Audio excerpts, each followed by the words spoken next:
بسم اللہ الرحمن الرحیم الحمد للہ رب العالمین والصلاة والسلام علی رسولہ النبی الکریم اما بعد اعوذ باللہ من الشیطان الرجیم بسم اللہ الرحمن الرحیم قال اللہ تبارک و تعالی فی القرآن المجید والفرقان الحمید والکاظمین الغیظ صدق اللہ العظیم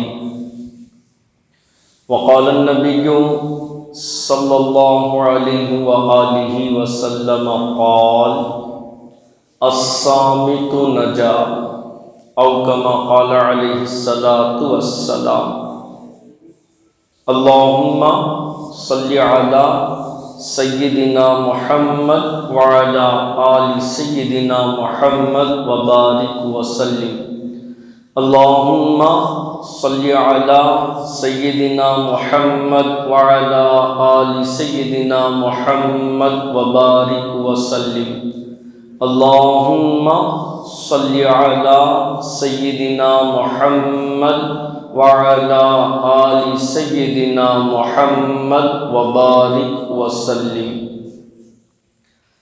مٹ جائے گناہوں کا تصور ہی جہاں سے اقبال سبحان اللہ مٹ جائے گناہوں کا تصور ہی جہاں سے اقبال اگر ہو جائے یقین کہ اللہ دیکھ رہا ہے اگر ہو جائے یقین کہ اللہ دیکھ رہا ہے دل پاک نہیں تو پاک ہو نہیں سکتا انسان دل پاک نہیں تو پاک ہو نہیں سکتا انسان ورنہ ابلیس کو بھی آتے تھے وضو کے فرائض بہت ورنہ ابلیس کو بھی آتے تھے وضو کے فرائض بہت معزز محترم سامعین کرام نوجوانان اسلام عزیز طلبہ کرام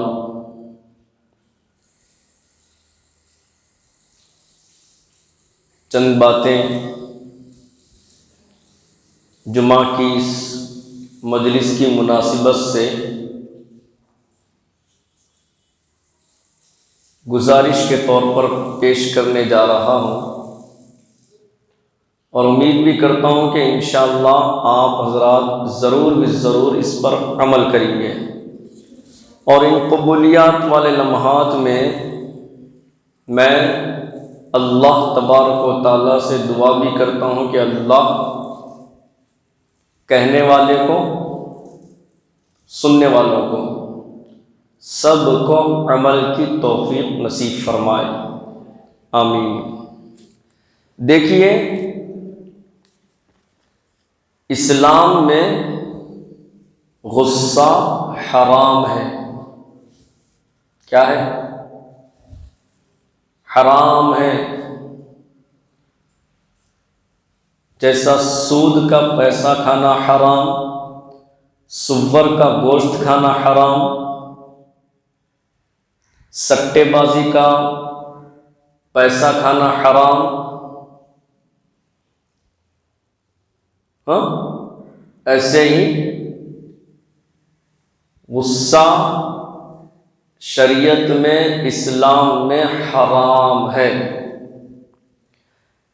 اللہ تعالیٰ نے قرآن عظیم الشان میں ان لوگوں کی تعریف فرمائی جو غصے کو پینے والے ہیں۔ اللہ تعالیٰ نے قرآن عظیم الشان میں ارشاد فرمایا وَالْكَاظِمِينَ الْغَيْظَ، غصے کو پی جانے والے۔ غصے کو پینا بول تو کیسا پانی ہے کہ پینے کے واسطے ہے پانی؟ غصہ جب آتا ہے انسان تو اس کی عقل پہ پردہ پڑ جاتا، زبان سے غلط جملے غلط باتاں بولنا شروع کرتا، غصے سے جب انسان بے قابو ہو جاتا، گالی گلوچ کرتا اور خود اس کو نہیں معلوم ہے کہ میں غصے میں کیا بول رہا ہوں، یوں سمجھ لو کہ غصہ ایک نشہ ہے۔ جیسا انسان کو نشے میں انہیں کیا کر رہا، کیا بول رہا، کدھر جا رہا، کہاں پہ ہے معلوم ہوتا نہیں معلوم ہوتا، ایسے ہی غصے سے جب انسان بے قابو ہو جاتا تو اس کو خود نہیں معلوم ہوتا انہیں کیا بول رہا، اس کی عقل پہ پردہ پڑ جاتا، زبان بے قابو ہو جاتی، غلط غلط باتیں بولنا شروع کرتا، گالیاں دیتا، دلوں کو دکھاتا۔ اور غصہ بھی کیسا؟ بعض بندوں کو غصہ نہیں آتا، دیر سے آتا، اور جاتا بھی کیسا؟ دیر سے۔ بعضوں کو تھوڑی تھوڑی بات پہ غصہ آ جاتا اور جلدی بھی چلے جاتا، اور یہی وہ غصہ ہے جس کے متعلق اللہ کے رسول صلی اللہ علیہ وسلم کی احادیث مبارکہ قرآن عظیم الشان میں اللہ تبارک و تعالیٰ نے ارشاد فرمایا کہ غصہ عام الفاظ میں یوں سمجھ لیجئے حرام ہے۔ کیا ہے؟ حرام ہے۔ غصے سے کیا ہوتا؟ غصے سے شوہر بیوی میں اختلاف پیدا ہوتا، غصے سے دونوں کی زندگی جہنم بن جاتی، لڑائی جھگڑا ہوتا، بات بات پہ جب غصہ آتا انسان کو۔ یہی غصہ ہے جو شوہر بیوی میں اختلاف پیدا کرتا، یہی غصہ ہے جو بیٹے اور باپ میں اختلاف پیدا کرتا، یہی غصہ ہے جو استاد اور شاگرد میں اختلاف پیدا کرتا، یہی غصہ ہے جو دوست میں اختلاف پیدا کرتا، یہی غصہ ہے جو بھائی میں اختلاف پیدا کرتا، یہی غصہ ہے جو بیٹے اور باپ میں اختلاف پیدا کرتا۔ آج آپ جا کے دیکھو عدالتوں کے اندر کتنے کیسز درج ہے، آج آپ کچہریوں میں جا کر وہاں پہ جائزہ لو، آپ کو معلوم ہوگا کہ انسان غصے میں بے قابو ہو کر کسی کا قتل کر دیا، کسی کو طلاق دے دیا، کسی کے دل کو تکلیف پہنچایا۔ اسی لیے شریعت مطہرہ میں علماء مشائخ کہتے ہیں، حدیثوں کی تعلیم سے یہ بات معلوم ہوتی ہے کہ غصہ اسلام میں حرام ہے۔ ایک بزرگ کے پاس ایک شخص آیا، خوب رو رہا تھا۔ بزرگ پوچھے کیا ہوا میاں، کئی کو رو رہا؟ عظمت کا دوست امجد ہے، خالی بیٹھے بیٹھے رو رہے تو نہیں پوچھتا یہ مندرا بھائی ہندو گیڑ سن لو کیا ہوا رہے بھائی کئی کو رو رہا؟ انہیں بھی بولتا میں بیٹھا ہوا تھا، پیچھے سے گھپ بول کے مار دیا، مار لگا بہت رونا آ رہا بول کے۔ ایک بزرگ کے پاس ایک شخص آیا، خوب رو رہا۔ بزرگ پوچھے کیا ہوا میاں کیوں رو رہے؟ شخص بولا حضرت غصے میں تھا، خوب بیوی کو طلاق دے دیا، طلاق دیا تو دیا، ایسا دیا 1000 طلاق بول دیا۔ کیا بول دیا؟ 1000 طلاق بول دیا۔ بیوی رہتی مغلظہ ہو جاتی، نکاح ختم ہو جاتا۔ آج کئیوں ہمارے معاشرے میں مثالیں ہیں، اداہرن ایگزامپل ہے، آپ دیکھیے کئی ایسے نوجوان ہیں جنہوں نے غصہ ان کا بے قابو ہو گیا، پرے ہوا تو وہ لوگ کیا کریں، بیویوں کو طلاق دے دی، اب پچھتا رہے۔ اسی وجہ سے تو کہا گیا کہ غصہ حرام ہے، حرام۔ بزرگ بھی مسکرائے، ایسا غصے میں بیوی کو طلاق دے دیا، جی ہاں طلاق دے دیا. ارے ہورے میاں لوگاں غصے میں طلاق دیتے، خوشی میں دیتے کیا؟ بیوی خدمت کر رہی، شوہر کی ہر بات کو مان رہی، شوہر کی ہر خواہش کو پورا کر رہی، شوہر جس چیز کی خواہش کرا اچھا کھاتا اچھا پکاؤں اس کو بھی پورا کر رہی، تو بیوی کو بلا کے بولتے کیا؟ ہاں بیگم تم بہت خدمت کرنے والے ہیں میرے، میں تم کو طلاق دے رہا ہوں بول کے بولتے ایسا؟ نہیں بولتے نا، غصے میں دیتے طلاق.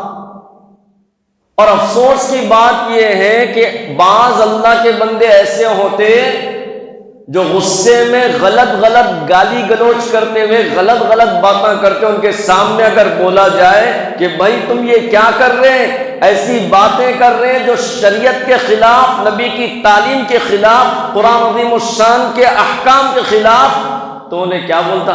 رکھو جی سائڈ میں شریعت کو، چھوڑو جی نبی کی تعلیمات کو،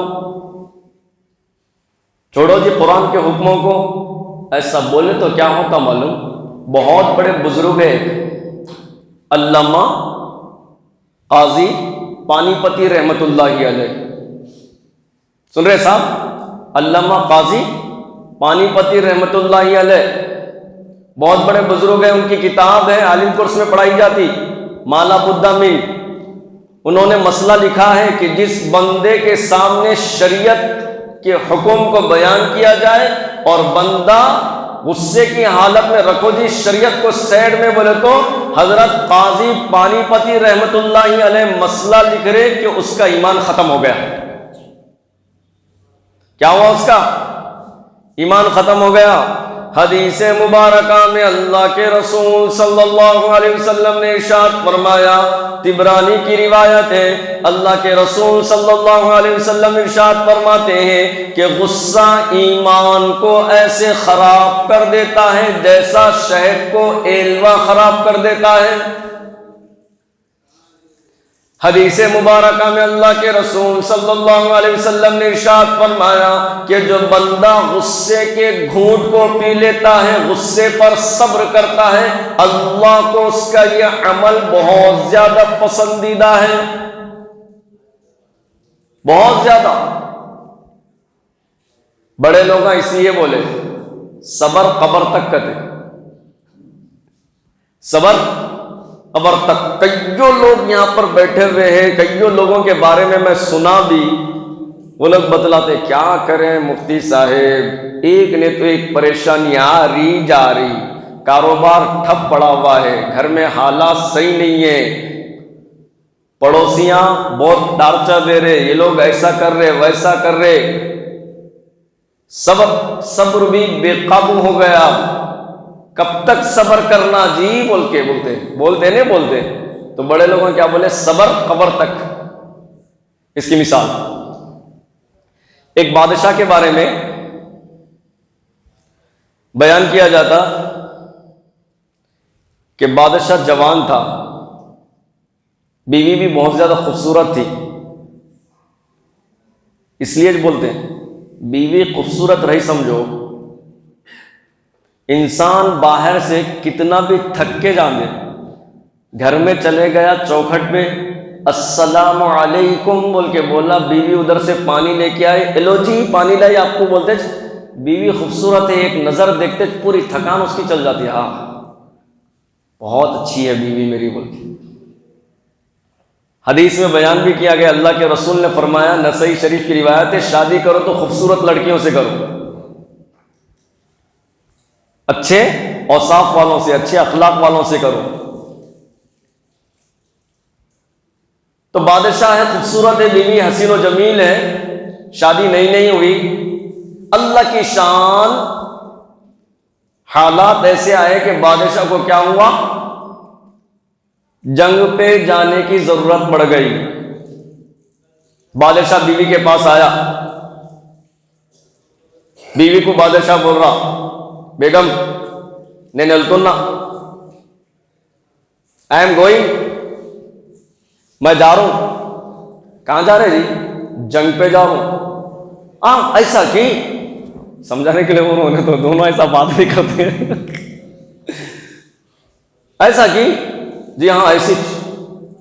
ఎప్పుడు వస్తావు, کب آتے, نہیں معلوم. جب جنگ ختم ہوتی جبھی چاہتا ہوں. بیوی بولے اچھا ٹھیک ہے چاؤش ذرا باتاں نکو کرو یار ڈسٹرب ہو رہا. تو بیوی بولتی اچھا ٹھیک ہے جائیے جنگ پہ آپ. اللہ کی شان, بادشاہ کیا کرتا, پورا ساز و سامان, اس کے گھر کے اخراجات, جب تک انہیں واپس نہیں آیا پوری سہولتیں بیوی کو دے کے کہاں جاتا, جنگ پہ جاتا. پوچھو شادی شدہ حضرات بیٹھے ہوئے ہیں, کہیں تو بھی سفر پہ جا رہے تو بیوی کو پیسے دیتے نہیں دیتے, ہلو امی کو چھپا کے, بھائیوں کو چھپا کے, بابا کو چھپا کے. کہیں کو میں نہیں ہے جب کچھ تو بھی کھانا دل بولے تو کھاؤ جی بیگم آپ, یہ آپ کے خرچے کو رکھو آپ. ایسی بادشاہ کیا کرا, پورے ضروریات جب تک کہ واپس نہ آئے سہولتیں بیوی کو یعنی شہزادی کو رکھ کر جنگ پر چلا گیا. اللہ کی شان بیان کیا جاتا کہ وہ بادشاہ 18 سال تک جنگ لڑا. کتنے سال تک, 18 سال تک. جب جنگ ختم ہوئی تو دل میں ارادہ کر لیا اب میں میری شہزادی کو,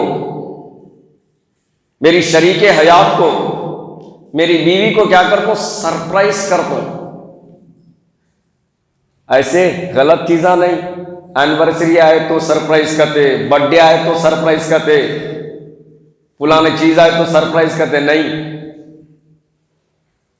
الگ قسم کا سرپرائز. کیا, میں اچانک میرے گھر کو چلے جاتا ہوں کیونکہ جنگ ختم ہوئی. بادشاہ دل میں یہ سوچ لیا اب سیدھا 18 سال کے بعد کس کو دیکھنے کے واسطے آ رہا, کس کو آ رہا, بیوی کو. دل میں کیسی کیسی امنگیں پیدا ہوں گی تم لوگ نہیں سمجھ سکتے عزیز طلبا, یہ شادی شدہ حضرات سمجھ سکتے جن کی شادی ہو گئی. 1 مہینہ 2 مہینہ 3 مہینے بیوی کو نہیں دیکھے سمجھو. اس زمانے میں موبائل فون بھی نہیں تھا, انٹرنیٹ بھی نہیں تھا, ویڈیو کالنگ بھی نہیں تھی. دل میں کیسی امنگیں ہوں گی, خواہشات ہوں گے. بادشاہ کے سوچو آپ 18 سال کے بعد اپنی شریک حیات کو ملنے جا رہا ہوں, 18 ایئرس کے بعد, 18 సంవత్సరాలు جا رہا. دل میں خواہشات ہیں, میں میری بیوی کو سرپرائز اچانک جا کے اس کو میں خوش کر دیتا ہوں. آیا گھر کو, محل کو, سیدھا کمرے میں گیا. اب دیکھو کیا ہوا, کمرے میں قدم رکھتے بیوی سوئی ہوئی ہے, بیوی کے ساتھ ایک خوبصورت نوجوان بھی سویا ہوا ہے. جیسے دیکھتا ارے باپ رے, 18 سال کے بعد اور میری بیوی دوسرے مرد کے ساتھ, انہیں کیا کیا کر لی ہوں گی 18 سال میں. سیدھا غصہ ایسا اس کا بھڑکا, پورا چہرہ لال ہو گیا. تلوار یہاں پر میان میں رکھی ہوئی ہے, تلوار اٹھایا, بولا کہ نہیں اب میں اس نوجوان کا سر قلم کر دیتا ہوں, اس کو قتل کر دیتا ہوں, مار دیتا ہوں. تلوار اٹھایا, دل میں خیال آیا, میرے نبی نے فرمایا کہ غصے پر قابو کرنے والا ہی پہلوان ہے. غصے کے گھونٹ کو پینے والا یہ اللہ کے نزدیک سب سے زیادہ پسندیدہ عمل ہے. تھوڑا تلوار نیچے رکھا, صبر کر لیتا ہوں تھوڑا. پھر دل میں خیال نہیں میری بیوی کے ساتھ سوتا ہی نے, پھر اور تھوڑا نیچے رکھا. پھر نفس ابارا, ٹھہرو صبر کر لو. پھر اور قریب لے کے گیا, پھر دل میں خیال ہے تھوڑا صبر کر لو. سیدھا نیام میں تلوار ڈالا, بیوی کو اٹھایا, بیگم اٹھو. جی کون ہے انہیں, اس کے ساتھ سوتے تم, 18 سال میں نہیں ہے تو کیا کیا کر لیے جی تم. کہ ارے تمہارا ستیہ نہ سو جاؤ. 18 سال کے بعد اچانک آئے, میں تحفہ دیتے بول کے سمجھی, تم کیا جی ایسا پوچھ رہے, یہ تمہارا بیٹا ہے جی. اماں بیگم اچھا ہوا, میرے نبی کی تعلیمات مجھے یاد ہے, میں اس پہ عمل کر رہا ہوں. صبر قبر تک. میرے نبی نے فرمایا پہلوان وہ نہیں جو لوگوں کے اوپر قابو پالے, پہلوان وہ نہیں جو لوگوں کے اوپر اپنی طاقت کو ظاہر کرے, پہلوان وہ نہیں جو لوگوں کو ہرا دے. میرے نبی نے فرمایا پہلوان وہ ہے جو اپنے غصے پر قابو کر لے. جو اپنے غصے کو کنٹرول میں کر لے. اچھا ہوا بیگم، اگر میں غصے میں رہتا تو آج میرے بیٹے کو میں مار دیتا تھا. تو صبر کب تک؟ قبر تک. حضرت تھانوی رحمت اللہ علیہ بہت بڑے بزرگ اس دنیا سے گزرے. انہوں نے ایک اچھی مثال دی. حدیث میں آپ کو پہلے سناتا ہوں، اس کے بعد واقعہ سناتا ہوں. حدیث مبارکہ میں اللہ کے رسول صلی اللہ علیہ وسلم نے ارشاد فرمایا، صحابہ اکرام رضی اللہ عنہم سامنے بیٹھے ہوئے ہیں. اللہ کے رسول صلی اللہ علیہ وسلم نے صحابہ سے پوچھا کہ پیارے صحابہ بتلاؤ پہلوان کون ہے، طاقتور کون ہے، باڈی بلڈر کون ہے؟ اگر ہمارا معاشرہ ماحول ہوتا تو ہم بولتے جم کو جانے والا، جم والا پہلوان ہے، ذرا کٹس دکھانے والا پہلوان ہے، چھاتی کو چوڑا کرنے والا پہلوان ہے، ٹائس کو بنانے والا پہلوان ہے، شولڈرز کو دکھانے والا پہلوان ہے، سینے کو دکھانے والا پہلوان ہے. اگر اور زیادہ آگے جائے تو ہم بولتے ہیں اگر کوئی مار کے اپنے غصے کو ظاہر کر کے اس کی چھاتی پہ بیٹھ گیا انہیں پہلوان ہے، کسی کو لڑا کے مارا انہیں پہلوان ہے. ہم یہ بولتے ہیں اگر ہم ہوتے. صحابہ نے کہا کہ اللہ کے رسول صلی اللہ علیہ وسلم پہلوان وہ ہے جو دوسروں کو پچھاڑ دے. نبی نے فرمایا صلی اللہ علیہ وسلم، نہیں، پہلوان وہ نہیں ہے جو دوسروں کو پچھاڑ دے، بلکہ پہلوان وہ ہے جو اپنے غصے کو قابو میں کر لے. یہی وہ غصہ ہے جس سے خاندانوں کے اندر اختلاف پیدا ہوتا. یہی وہ غصہ ہے جو دوست میں اختلاف پیدا کرتا. یہی وہ غصہ ہے جو شوہر بیوی میں اختلاف پیدا کرتا. یہی وہ غصہ ہے جو باپ بیٹے میں اختلاف پیدا کرتا. یہی وہ غصہ ہے جو بھائی سے بات نہیں کرتا، سالوں کے سال گزر جاتے. اور شریعت مطہرہ میں رسول اللہ صلی اللہ علیہ وسلم کی تعلیمات سے یہ بات سامنے آتی ہے کہ غصہ اسلام میں، شریعت میں حرام ہے، حرام ہے، حرام ہے. اللہ کے رسول صلی اللہ علیہ وسلم نے ارشاد فرمایا کہ کل قیامت کے میدان میں اللہ تعالیٰ ایک بندے کو عزت عطا فرمائیں گے. کیا عطا فرمائیں گے؟ عزت عطا فرمائیں گے. صحابہ نے پوچھا کہ اللہ کے رسول وہ کون ہوگا جسے اللہ عزت دیں گے؟ آج تھوڑی سی عزت کے واسطے ہم لوگوں کے تلوے چاٹتے ہیں. ہماری تھوڑی اگر کوئی بڑائی بیان کر لے بولتے اس کے تلوے چاٹنے کے لیے تیار رہتے ہوں. یہاں دیکھیے میں جو بات بولوں اس بات کے اوپر غور کیجئے. قیامت کے میدان میں اللہ تبارک و تعالیٰ ایک بندے کو عزت عطا فرمائیں گے. صحابہ نے پوچھا کہ اللہ کے رسول وہ کون بندہ ہوگا؟ اللہ کے رسول صلی اللہ علیہ وسلم نے ارشاد فرمایا وہ بندہ ہوگا جو لوگوں کی غلطیوں کو معاف کر دے گا. اللہ اس کو عزت عطا فرمائے. کبھی کبھی گھر میں شادی شدہ حضرات بیویوں سے غلطی ہو گئے تو بھی معاف کر دینا.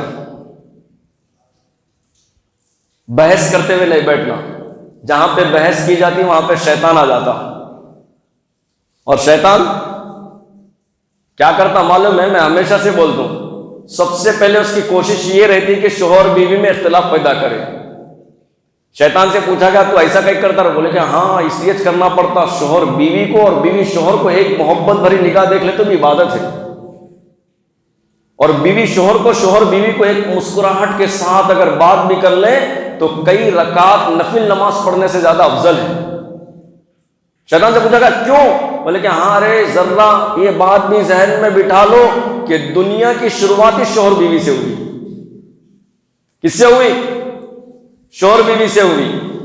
حضرت تھانوی رحمت اللہ علیہ فرماتے ہیں کہ ایک شوہر اور بیوی دونوں میں بہت زیادہ محبت تھی، الفت تھی، انسیت تھی. دونوں کے تعلقات بھی بہت زیادہ اچھے تھے. شوہر بیوی کی اطاعت کرتی، بیوی جو ہے شوہر کی اطاعت کرتا یا اطاعت کرتی. اندازہ لگائیے دونوں میں بہت زیادہ محبت ہے. ایک مرتبہ ایسا ہوا، حقیقت کا واقعہ ہے، حقیقت کا معاملہ ہے، حقیقت ہے کہ بیوی جو ہے شوہر کی بہت زیادہ قیمتی چیز، اہمیت والی چیز ضائع کر دی، نقصان کر دی. کبھی ہوتا نا دکان کا شٹر بن کر کو جا کے بیوی کو تالے کی چابی دیے یا چابی دے دیے، بیوی گھما دیے تو کیا کرتے؟ جب تمہارے سے کچھ ہوتا نہیں، ایسا نہیں ویسا نہیں بول کے پورے ان کے خاندان کو لے کے آ کے ٹھہرا دیتے سامنے، تمہاری ڈیاش کی بولنا شروع کر دیتے۔ ہوتا ہے ایسا، کبھی کوئی چیز فائل رکھنے کے واسطے دیے، کبھی کوئی کاغذات رکھنے کے واسطے دیے، تو بیوی اگر اس کو ضائع کر دی، گما دی، تو اپن کیا کرتے؟ پورا ایک سے لے کے زیڈ تک جتنے بھی باتیں آتے پورے سنا دیتے، اور غصہ اگر آ گیا تو کیا کیا الفاظ بول دیتے اپنے کچھ نہیں معلوم۔ اس لیے تو بولا گیا نا، غصے میں عقل پہ پردہ پڑ جاتا، انسان زبان سے کیا بولتا اس کو کچھ نہیں معلوم ہوتا۔ تو شوہر کی ایک قیمتی چیز بیوی نے ضائع کر دی، گما دی، نقصان پہنچا۔ شوہر اگر چاہتا تو اس بیوی کو میکے بھیج دیتا، شوہر اگر چاہتا تو اس بیوی کو طلاق دے دیتا، شوہر اگر چاہتا تو اس بیوی کو مارتا، مگر شوہر نے ایسا نہیں کیا۔ پہلے گھر کو آیا اور دیکھا بیوی خود اس غلطی پر نادم ہے، شرمندہ ہے، افسوس میں ہے، تو شوہر بس دل میں یہ سوچ لیتا کہ اللہ، میں آپ کو گواہ بنا رہا ہوں کہ میں نے اس اللہ کی بندی کو آپ کے لیے معاف کیا، بس دل میں یہ سوچا۔ ایک مرتبہ ایسی تھی، میں نیا ڈریس لے کے گیا، ایک ہی دن ہوا عید کا پہنا میں، ہمارے بیگم صاحبہ استری کرنے جا کو جلا دیے۔ نیا ڈریس، وہ خون کھولتا نہیں، ایسا سر بول کے کھولتے ہوئے دماغ تک چڑھ گیا، مگر ان اللہ مع الصابرین، صبر کرنے والوں کے ساتھ کون ہے؟ اللہ ہے۔ یہ بزرگ کا واقعہ میں پڑھ لیا تھا، میں بولا اللہ کی بندی اللہ کے لیے آپ کو معاف کر رہا ہوں، تو یہ بزرگ بھی بولے کہ میری بیوی غلطی پر نادم ہے، شرمندہ ہے، میں اللہ کو گواہ بنا کر اللہ کے لیے تجھے معاف کرتا ہوں۔ چند سال گزرے نہیں، شوہر کا انتقال ہو گیا، مر گیا شوہر۔ دوسرے دوست کے خواب میں شوہر آیا، اس دوست نے پوچھا کہ بھائی کیا بنا؟ بولے کہ ہاں، میری بیوی نے میرے قیمتی ساز و سامان کو نقصان پہنچایا تھا، میں اگر چاہتا تو اسے طلاق دے دیتا، میں اگر چاہتا تو اسے مارتا پیٹتا، میں اگر چاہتا تو اس کو ہمیشہ کے لیے میکے بھیج دیتا، لیکن میں نے اپنے غصے کو قابو میں کیا اور اللہ کو گواہ بنا کر اللہ کے لیے میں نے اس اللہ کی بندی کو معاف کر دیا۔ اللہ نے کہا جب تو نے اللہ کے لیے اس بندی کو معاف کیا تو اللہ اس بندے کو معاف کر دے گا۔ اسلام میں، شریعت میں غصہ حرام ہے۔ اللہ کے رسول صلی اللہ علیہ وسلم نے ارشاد فرمایا کہ جو اللہ کا بندہ غصے کے گھونٹ کو پی لیتا ہے، غصے پر قابو کر لیتا ہے، اللہ تبارک و تعالیٰ کو اس کا یہ عمل بہت زیادہ پسندیدہ ہے، بہت زیادہ پسندیدہ۔ حضرت علی رضی اللہ تعالیٰ ایک مرتبہ ایک کافر کے سینے پہ چڑھ کے بیٹھ گئے، تلوار اٹھائے، اس کی گردن کو بس الگ کرنے والے تھے جسم سے۔ وہ کافر کیا کرا؟ تھوک بول کے منہ پہ تھوک دیا حضرت علی رضی اللہ تعالیٰ عنہ۔ ہم ہوتے تو کیا کرتے؟ تو میرے پر تھوکتا کی رے، تو ایسا کرتا کی رے، گردن نہیں تیرے جسم کے ٹکڑے ٹکڑے کر دو، تم بولتے تھے تو میرے اوپر تھوکتا ہے۔ حالات ایسے چل رہے ہیں، انسان اپنی بات کو منوانے کے واسطے اگر کسی کے حق میں فیصلہ بھی کرا، پھر اس کے بعد انہیں دوسرے کے ساتھ جا کے ٹھہرا تو بھی اپن غصے میں آ جاتے ہیں۔ معاشرے میں ایسے حالات چل رہے ہیں۔ حضرت علی رضی اللہ تعالیٰ تلوار نکالے، اس کی گردن کو سینے سے الگ کرنے والے تھے، اس کافر نے منہ پر تھوک دیا۔ ہم اگر ہوتے تو ہمارا غصہ بے قابو ہو جاتا، اس کی گردن نہیں جسم کے ٹکڑے ٹکڑے کر دیتے، لیکن حضرت علی رضی اللہ تعالیٰ جو اس کے سینے پر چڑھ کر بیٹھے ہوئے تھے، وہ نیچے اتر گئے اور اپنی تلوار کو نیام میں ڈالے، تو وہ جو کافر تھا، جو بالکل مرنے کے لیے قریب تھا، نارے جہنم ہونے کے لیے قریب تھا، اس نے پوچھا کہ علی کیا ہوا؟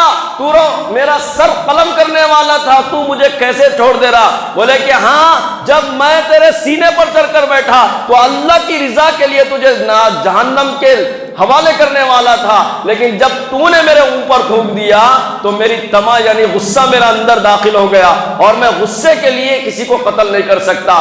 وہ کافر بولا کہ تمہاری شریعت میں ایسے ایسے تعلیمات ہیں، تو آؤ مجھے بھی کلمہ پڑھاؤ، میں بھی کلمہ پڑھ لیتا ہوں۔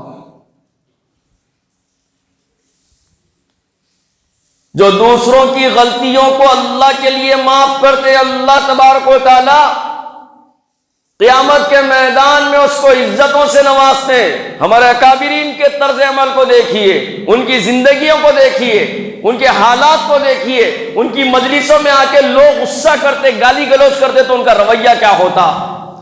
مولانا روم رحمت اللہ علیہ کے پاس ایک بندہ آیا، بولا کہ حضرت میں غصے میں ہوں، یہ سمجھانے کے لیے بول رہا ہوں، اگر آپ ایک بات بولیں گے تو میں 10 بات بولوں گا، اگر آپ 10 بات بولیں گے تو میں 1000 باتیں بولوں گا۔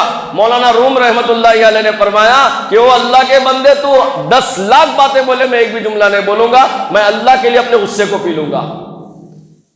حضرت سلمان فارسی رضی اللہ تعالیٰ عنہ کے پاس ایک تابعی آئے، بولے کہ حضرت آپ تو بہت زیادہ سخت مزاج ہے، آپ ایسے ہیں ویسے ہیں۔ سلمان فارسی رضی اللہ تعالیٰ نے کہا کہ میں اپنے معاملے کو اللہ کے حوالے کرتا ہوں، اور میں اس بات کی امید کرتا ہوں کہ اللہ میرے اس عمل کو قیامت کے لیے ضرور بھی ضرور اپنی رحمت سے نوازیں گے، اور تیری یہ باتیں میرے لیے کوئی نقصان دہ نہیں ہے۔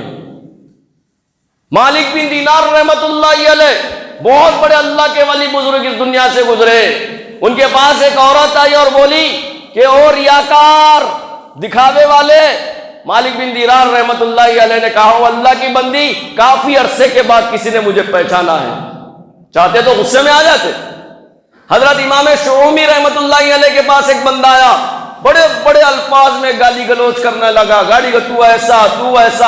امام شعومی رحمت اللہ علیہ نے فرمایا کہ اگر تو بولنے میں سچا ہے تو اللہ مجھے معاف کرے، اگر میں سچا ہوں تو اللہ تجھے معاف کرے۔ علماء کہتے ہیں کہ اس جملے کے بعد اس بندے نے کبھی غصے کی حالت کو اختیار نہیں کیا ہوگا۔ بایزید بستامی رحمت اللہ علیہ راستے سے جا رہے ہیں، کسی نے اوپر سر پر راکھ ڈال دی، راکھ جو لکڑیوں کی ہوتی ہے، ساتھ میں ایک ساتھی تھا، وہ دیکھ رہا۔ بایزید بستامی رحمت اللہ علیہ کی زبان پر جو جملہ تھا، راکھ گرنے کے بعد سر سے اور جسم تک الحمدللہ الحمدللہ الحمدللہ۔ اس ساتھی نے پوچھا کہ حضرت راکھ گر گئے اور آپ الحمدللہ بول رہے ہیں، اس پہ تو ٹوکا جاتا، غصہ کیا جاتا۔ بایزید بستامی رحمت اللہ علیہ نے کہا، میرے بھائی دل کھول کر، دل کو کھنگال کر، دل کے دروازے کھول کر یہ جملہ سن لو۔ بایزید بستامی رحمت اللہ علیہ نے فرمایا، یہ سر تو جہنم کی آگ کے حوالے کرنے والا تھا، اللہ نے صرف راکھ سے معاملے کو سمیٹ لیا۔ حدیث میں بیان کیا جاتا کہ غصہ حرام ہے، غصے سے زندگیاں اجڑ جاتی، غصے سے معاشرہ تباہ ہو جاتا، اور غصہ اسلام میں، شریعت میں حرام ہے۔ جب مکہ فتح ہوا، کفار و مشرکین ڈرے ہوئے تھے، کیونکہ صحابہ اکرام رضی اللہ تعالیٰ بہت زیادہ غصے میں تھے، بہت زیادہ غصے میں۔ کفار و مشرکین نے ایسے ہی کیا، بہت زیادہ مسلمانوں کو تکلیفیں دی، مکے میں ستایا، نقصان پہنچایا، طرح طرح کی مصیبتوں میں مبتلا کیا۔ اللہ کے رسول صلی اللہ علیہ وسلم جب مکے میں داخل ہوئے تو ہیبت طاری ہو گئی۔ کس کو؟ مکے والوں کو۔ ذرا بات ختم کر لو، غور سے سنیے، مکے والوں کو ہیبت طاری ہو گئی۔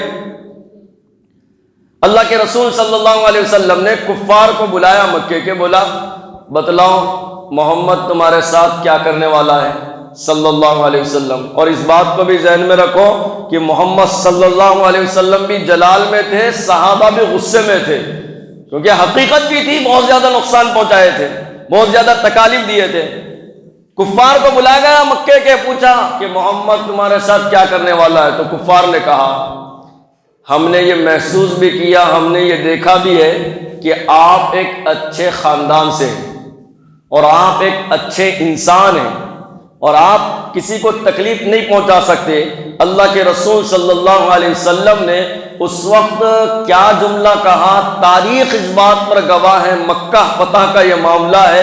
ذرا غور سے سنو میرے بھائی، جو ذرا سی بات پر غصے میں آ جاتے اور غصے کی حالت میں پتہ نہیں کیا کیا اعمال کر لیتے نہیں معلوم، اور بیان کیا جاتا ہے کہ غصے میں انسان کے عقل پر پردہ پڑ جاتا اور زبان قابو میں نہیں رہتی۔ رسول اللہ صلی اللہ علیہ وسلم جلال میں ہے، آپ نے کفار مکہ کی طرف مخاطب ہو کر کہا کہ لوگوں گواہ رہنا، محمد نے ان ساروں کو معاف کیا جیسا کہ میرے بھائی یوسف نے اپنے بھائیوں کو معاف کیا تھا، ساروں کو معاف کیا۔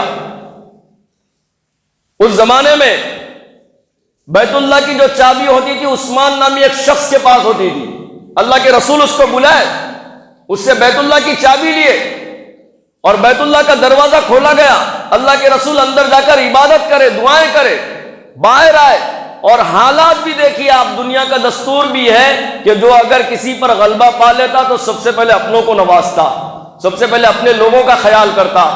سارے صحابہ کے دل میں خواہش تھی، ساتھ میں حضرت ابو بکر، حضرت عمر رضی اللہ عنہم بھی ہے، وہ سوچ رہے کہ اب ہمارے پاس آ جائے گی بیت اللہ کی چابی، صحابہ سوچ رہے کہ اب ہمارے ساتھ آ جائے گی بیت اللہ کی چابی، اللہ کے رسول اب ہم کو دیں گے۔ اللہ کے رسول بیت اللہ کے باہر آئے، آپ جلال میں ہیں، آپ نے عثمان نامی شخص کی طرف دیکھا اور کہا کہ عثمان کیا تجھے یاد ہے، تو یاد کرتا ہے اس بات کو کہ جب میں ہجرت کر کر مدینہ منورہ کی طرف جا رہا تھا تو میری دلی خواہش تھی کہ میں بیت اللہ میں داخل ہو کر عبادت کروں، دعائیں کروں، اس کے بعد جاؤں، لیکن عثمان تو نے انکار کیا، تو نے منع کیا، اور میں اس وقت تجھے کہا تھا کہ ایک وقت آئے گا کہ عثمان جس جگہ پہ تو ٹھہرا ہوا ہے اس جگہ میں ہو جاؤں گا، اور جس جگہ پہ میں ٹھہرا ہوا ہوں اس جگہ تو ہو جائے گا۔ آج میرے اللہ نے یہ واقعہ سچ کر دکھایا، جس جگہ پر تو تھا آج میں وہاں ہوں، اور جس جگہ پر میں تھا آج تو وہاں ہے عثمان۔ لیکن یاد رکھنا، جیسا کہ تیری نسلوں سے چلتا ہوا آ رہا ہے بیت اللہ کی چابی رکھنا، قیامت تک محمد اس بات کا اعلان کرے گا تو ہی چابی رکھے گا، تیرے خاندان والے ہی رکھیں گے۔ غصہ، یہی غصہ جو نسلوں کو تباہ کرتا، اور اسلام میں غصہ حرام ہے۔ اللہ کے رسول صلی اللہ علیہ وسلم نے ارشاد فرمایا کہ پہلوان وہ نہیں ہے جو دوسروں پر قابو کر لے، پہلوان تو وہ ہے جو اپنے غصے پر قابو پا لے۔ دعا کرتے ہیں اللہ تبارک و تعالی ہم تمام کو سنی ہوئی باتوں پر عمل کی توفیق عطا فرمائے، اور اللہ ہم تمام کو غصے کی حالت میں رسول اللہ صلی اللہ علیہ وسلم کی تعلیمات پر عمل کرنے والا بنائے۔ آمین۔ وما علینا الا البلاغ۔